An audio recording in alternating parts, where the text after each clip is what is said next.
Hi there, welcome to our channel. I'm Vic. And I'm Nick. And we are NV Board Gaming. And today we're looking at Bonfire. This is a game designed by Stefan Feld and published by Hall Games and Pegasus Spiel. Nick is going to go through how you play, and then we're going to give our review. All right, friends, welcome to Bonfire by Stefan Feld. Here's a little look at the main board. I am going to go over the actions you're going to take in Bonfire, tell you what you're trying to do. There's my player board, and we'll be right back.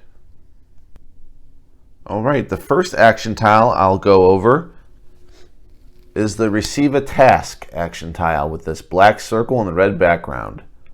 If you choose this action, you will discard that, and on any spot where your ship is, you can acquire one of those tasks. The payment for the task that you choose is going to be the item listed on the island, as well as one of these in your queue right here. So I could pay 2 of those shells and acquire one of those tasks.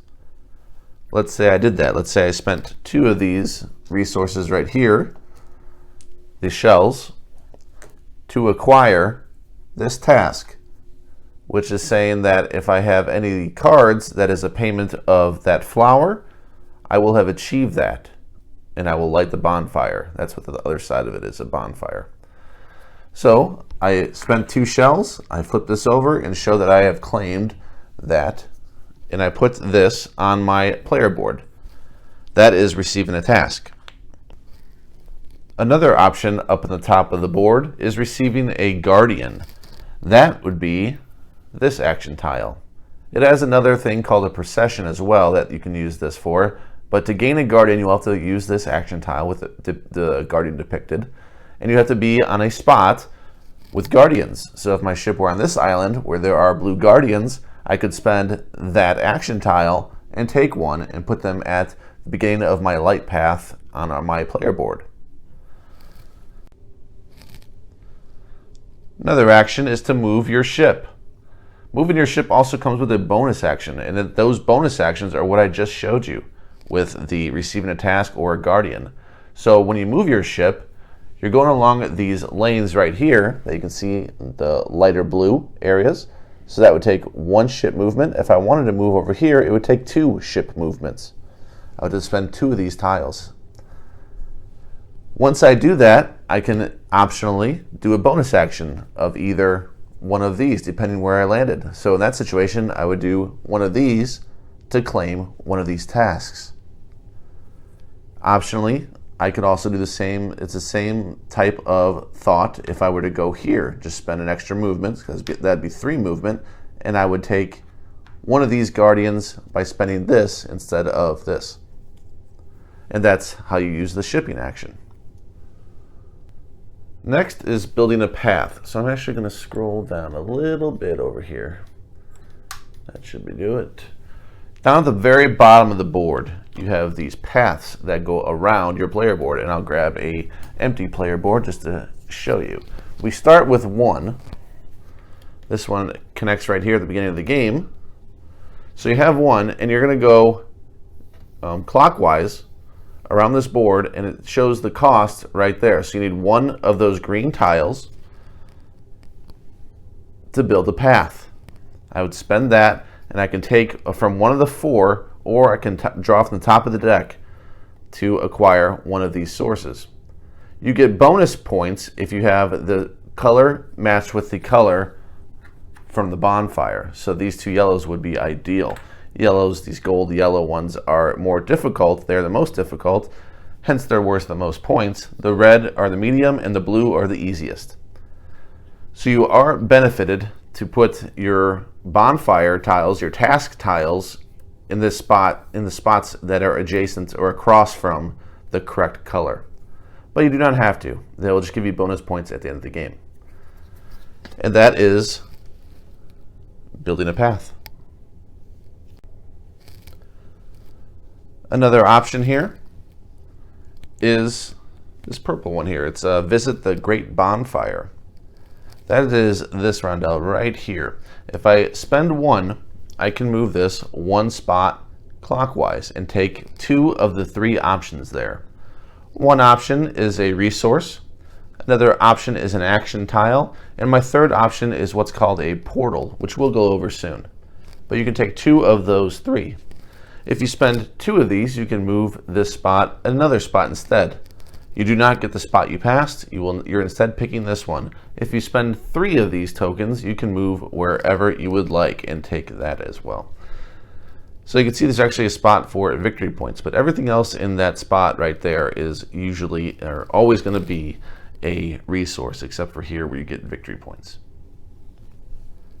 And that is the Great Bonfire, that action.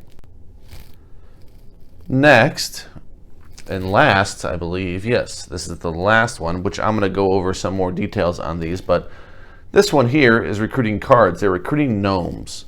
You can recruit from either side.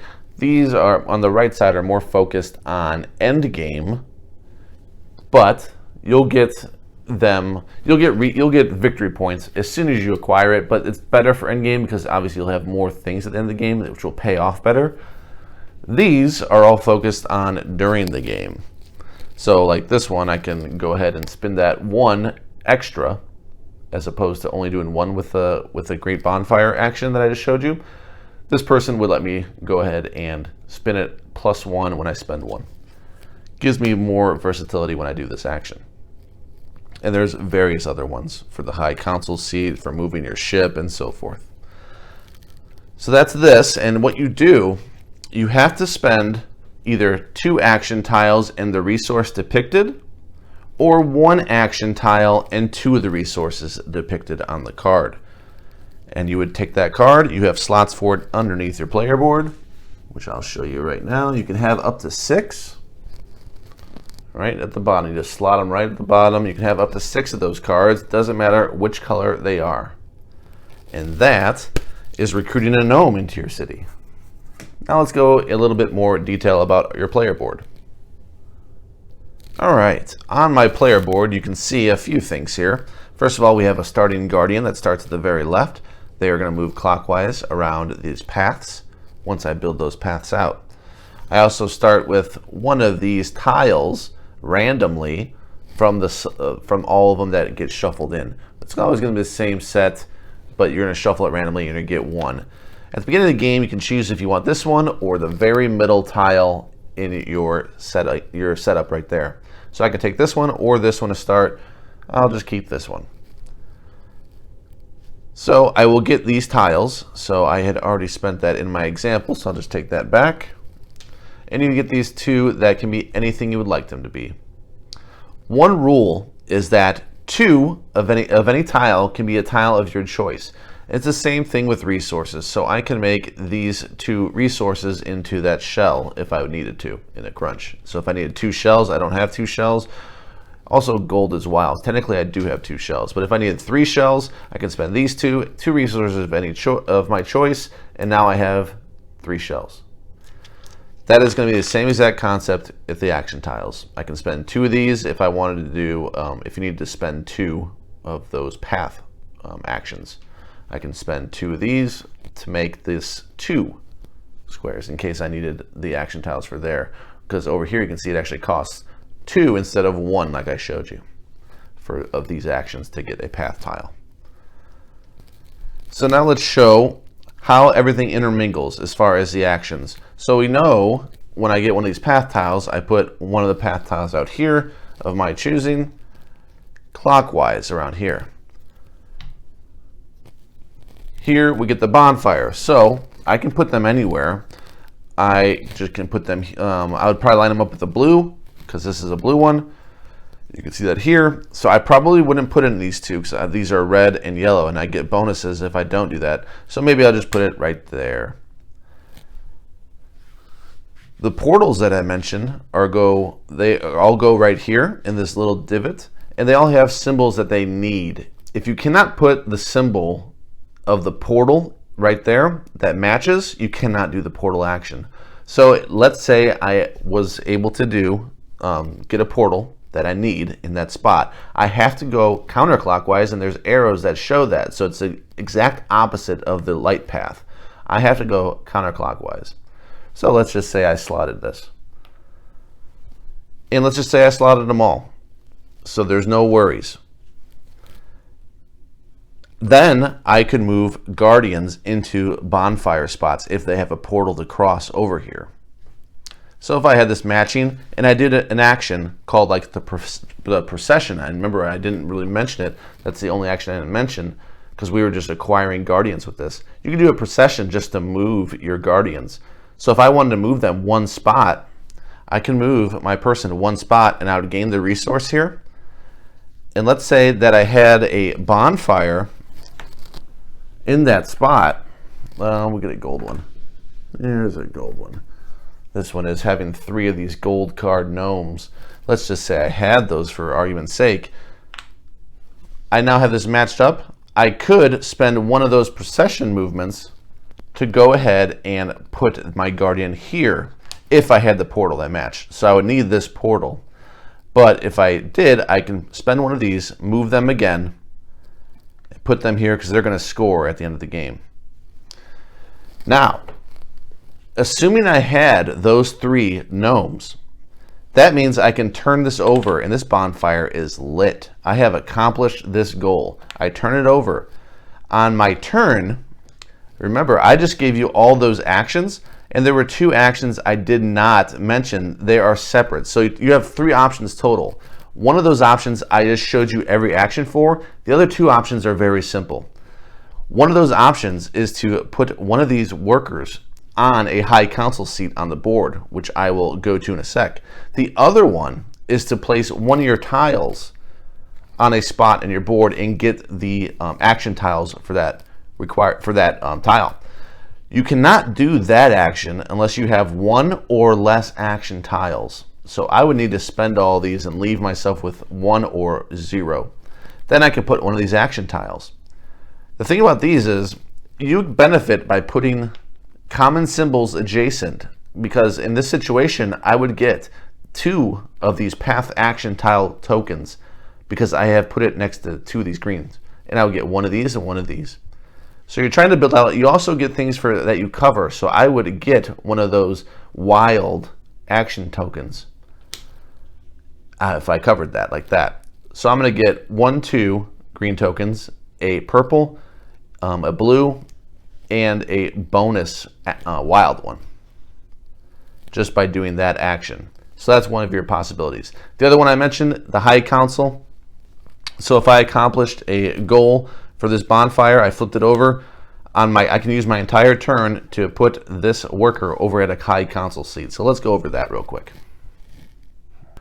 Okay, so I accomplished a bonfire. I can now use my action to put one of these recruits on a High Council seat, which is pictured all along the perimeter of the Great Bonfire. I can only assign one of my own workers to one of these spots, so I could not repeat this over and over again as far as the same spot in the High Council. So and there's various choices here. I'm not going to go over all of them, but there's spots where I can, remember how I was moving with the procession, I was moving my guardian. I can just go here and move them all the way to the end if I would like, and go ahead and place them in a bonfire at the end of my thing instead of doing processions to move them. I can go ahead and spin the Great Bonfire wherever I want, take the resources or whatever I need, the portals. I can get a gnome for free. I can do all kinds of stuff. I can move my boat wherever. I can put a tile out to get more resources. I can do a bunch of things. And also, you notice every spot, I could just take a single coin. Maybe at the end of the game if you didn't have anything to do, or if you're putting a neutral, which I'm going to go over here in a sec. If we're putting a neutral out, maybe I just want the point. I don't want to do any of these actions. Situational, but typically you're definitely going to be doing the actions. They are a lot better than just getting a single point.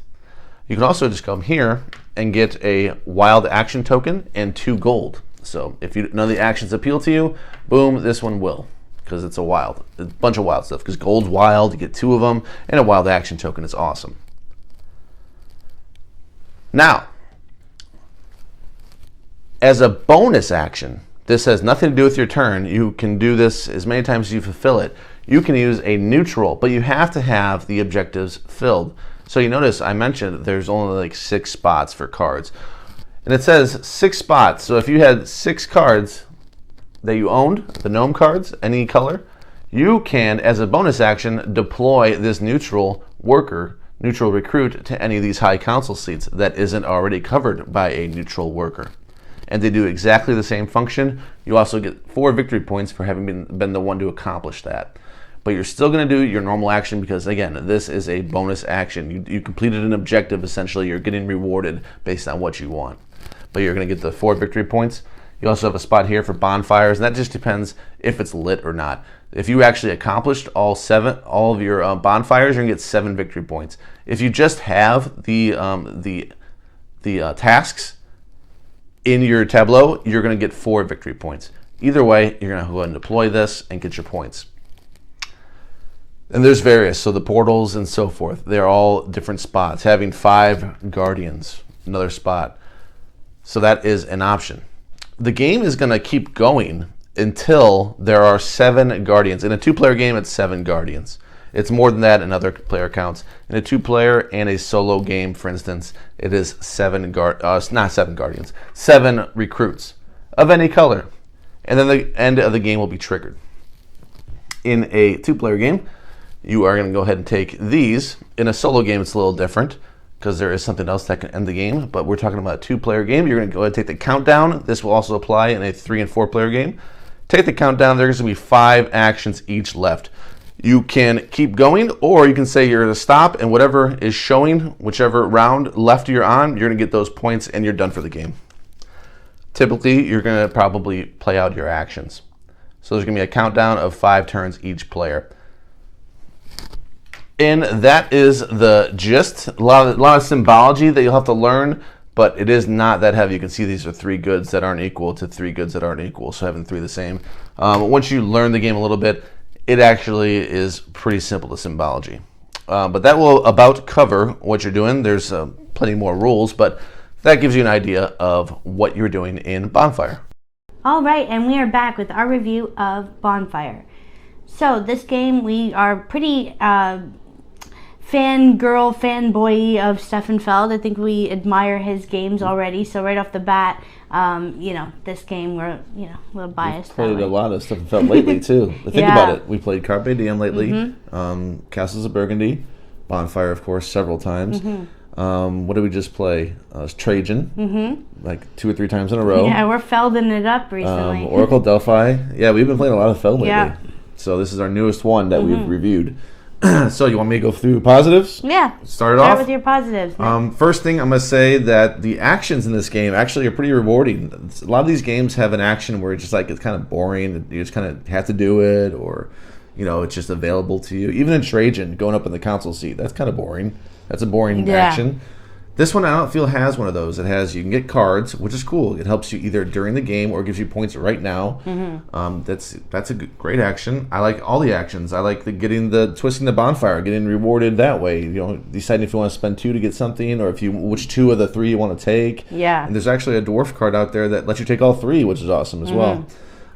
Moving around, I'll say that moving around with the ship can be boring if you're not doing your bonus action. You're not getting a guardian, or you're not getting a task. That can be boring, but typically you're going to be doing that. Processions, again, you're getting rewarded there. You can even go up if you have the portal. You can actually go up to the bonfire and so forth. So I think that's the strongest part, is that all the actions in this game do feel rewarding. That's very important. It's a bonus. A lot of times there's that one boring action. Even now I'm thinking of all these other Euro games that have a boring action, like Newton has a boring action, and the game's excellent, so it can survive that.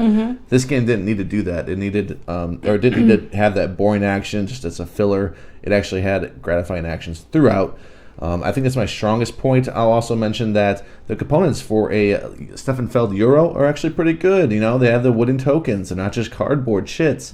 The tiles are fine. It's a neat idea that you're getting resources based on polyomino type tiles, and it actually is a different board that rewards you. And you even get bonfires that feed off of that, your board layout. There's all kinds of different cool things in this. What about you? What are your positives? Yeah, there's so many options in this game for how you're going to go about things and what order of operations you're going to go and take items. It's interesting that to replace the tile and get resources, you need to be down to 1 in order to get that tile out and put that, lay it out, and get the amount. And then you're also playing the puzzle of trying to get those down and maximize the efficiency of it all. It's really interesting, and getting everything just right is, when we first started the game, we didn't get very far with the bonfires, and you could see the trajectory, and that's always nice to see when I'm playing a game, that I notice that I'm getting a higher score, or I'm maximizing more of my actions, and that's always a rewarding feel. So I felt that this game had it. I joked and said that Bonfire perhaps stood for like brain on fire because it was a brain burner in a lot of ways, and I like that. I like a challenging game. So if that's something that you're wanting to, really have to think about your actions and what you're going to do with your turn, I think that this game is for you for that reason. Yeah. Okay, and negatives. I'll tie in 2 things for my negatives. So the first thing is actually a little bit of what you just said, in that it can be brain burnery your first 2 times, let's say, playing. Yeah. Because you're not really seeing how to maximize your points. You're just kind of seeing what you can do. Oh, I can do this. That's how I felt the whole time. Like, I can do this now. But I don't see why I want to do it, what tile necessarily would help me in the situation. It's not always as clear. It's just like, yeah, I can do that. I might as well do it. So there is some of that. The first two I'd say plays were a little for me.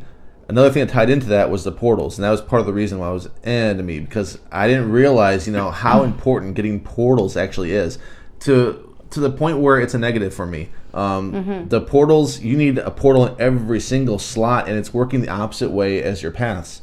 So you can get a very, very poor score if you do not focus on getting portals when you have the opportunities.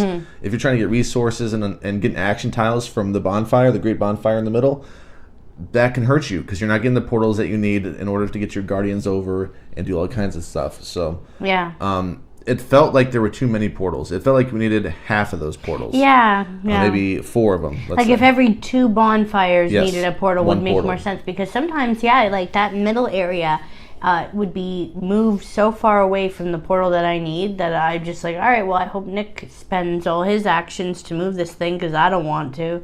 Because you're going to get a finite real amount of resources. Like it feels that way, like you're trapped in whatever you place. If you can maximize how you place it, you'll get more, but ultimately you're going to run out of those tiles that are going to give you the pieces you need to fulfill some of these items, or to spend to move forward and select your actions, the action selection tiles, and then sometimes you're burning them. It can be pretty painful that way. So to me, if you think of a game, and I don't know, if you've played it or not, Oracle Delphi, another one of his games, if you had those spots where you had to flip a hex to see if you had the right symbol, and you had to do it 3 times. This time you have to go ahead and do that action. It feels like double that. You gotta. It just seems like it was tacked on. I didn't like it as much.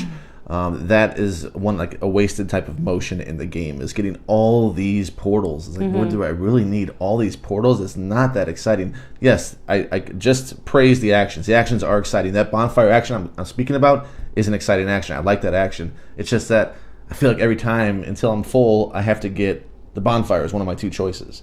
Not the bonfire, the portal as one of my 2 choices. I don't like that. I would rather it be more open. So having that card, that dwarf card, which I did have one game where I get all 3, was phenomenal. I loved that. And I felt like maybe that's what it should be the whole time. If we're going to do it, if you're going to make me get these portals every time, then why not just let me get all 3? At that point. Another positive that, since we didn't we kind of glossed over positives, another one, I like the way you can trade 2 for 1 in both action tiles and goods. Gives you more variety, more openness, because otherwise it's a little too constricted. It is, if you really want to do an action, I agree. You could spend 2 action tiles. I think that's a great design choice, because then it's falling to the victim of what I said earlier, where you're kind of just doing actions because you can. And not because you want to. Well, I have this action tile. It came with the tile that I placed down, so I ended up with 2 of these. And now your actions, your action tiles, they feel more valuable because they can be whatever you want if you spend 2 of them. So getting those polyomino links, and like, I didn't really want these 4, but it's nice because those are 2 or anything I want. They can be wild, So that about does it for my. You got other negatives that you want to add on? No, I think that like the game length, we only played it at 2 players, so we haven't had a chance. I did to play it solo, but yes. Yeah, Nick did play it solo. I only played it at 2, so I haven't had a chance yet to see how it plays with 4. What did you think of the length of the game when we were playing it? Because it kind of escapes me right now how long it took us. But I didn't think it overstayed its welcome. I don't think it was one of those games where we're just like, oh man, can this thing be done already? No, I think the game length was fine. I want to say our first 2 plays were maybe 2 hours, and then maybe less than 70 to 100. Yeah, I feel like our first play was probably almost 2 hours. Yeah. But then that's just learning Ellison about all the rules, all that. After that, I think that's about it. 70 to 100, I felt like we got it done in a little over an hour once we knew the rules and everything. Yeah, so I mean, I had no qualms about how long it took to play it. I certainly didn't think it was out too long or anything like that. But I would like to see how it plays maybe with more players. But it was certainly interesting. I really liked, like Nick mentioned, the abilities that he had. One that was really cool. I had one that let me build my bonfires out in the opposite way, and just like that's a cool one too. Yeah, so there's cool stuff, and still a lot that we haven't discovered yet in the game. And at first play, your ability is like, I don't really care. But then when you realize how the game's working, it's like, that game's a pretty good ability. Yeah. So what's your score? My Give score. us a score. All right, let's go. My score is an even 8. So with the positives and the negatives, I still like it. I still enjoy it. Am I going to come back to it over and over again? No, I think he has better designs. I think there's some things that are a little cleaner. But in the game, another positive I'll say that I was going to throw in before you asked for the score was that the game does wrap up pretty quick. Because you remember, it only takes 7 of those people out there. Yeah, I know. Before I knew it, I said, "Are you sure?" Because even those neutral people, they counted, and I said, "What?" Yeah, no, come 7. on, man. Yeah, so the game can wrap up. And then there's that cool countdown. Yeah. I like that. That's neat. Yeah, that is neat. Yeah, I'm sorry, it slipped my mind. Yeah, that was another neat aspect of the game. My score for this game, all things considered, is an 8.3. So not far from Nick's feelings on this. I don't know how much we're going to play it in a world of Stefan Feld games that we find ourselves in here in this household. Lots of Stefan Feld. I gotta rank them. You gotta rank our Stefan Feld games right now. This kind of falls. Does that feeling like it's in the middle of the pack? Okay. It doesn't feel like it's. It's not the worst that we have. We played a couple bad ones that we didn't enjoy. Yeah. And we've played some phenomenal ones that are above this. And Trajan is one of those that's above it. Castle of Burgundy, Carpe Diem, your favorite thing in the world. Well, we won't spoil our top Stefan Feld video. That's a common list, though. A lot of people do that, so we probably won't. There's so many games. We would need to actually try all those games. Bora Bora and all these games that we haven't tried. Bruges. We haven't tried all these fantastic games. That's Macau. Right. That's more games. Okay. Maybe 2 years down the road when we're more experienced. We never stop playing. Yeah. Thanks so much for joining us today. We hope you enjoyed this video. If you did, please click the like, thumbs up button and subscribe to our channel for more great reviews. We'll see you next time. Adeuces. Bye.